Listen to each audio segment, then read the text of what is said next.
This is an air conditioner that was cleaned by an air conditioning company. You can see in the front it looks quite clean, but when you lift the coil and have a look in the back and at the side, you can see it just hasn't been cleaned properly. If we look at the top of the coil, and in fact the coil that goes down the back, it hasn't been touched, it's still filthy. If you look at the side, they haven't cleaned any of the biotoxic matter off the side. And when you look up inside at the back of the coil, it is still filthy. It will not perform properly, even though you've paid somebody to clean it. Now, this air conditioner is still going to smell. It's still not going to perform properly. It's still going to use more power. It just hasn't been cleaned by an ACWWA certified technician.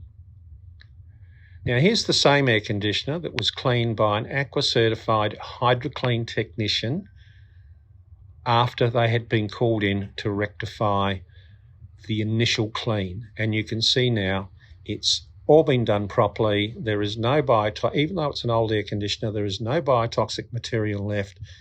All of the biotoxic material has been pushed off the back of the coil, and it is going to be back to as new as you can get it, being an old air conditioner. So make sure that you use ACWWA certified technicians who have to use proper equipment to clean air conditioning systems.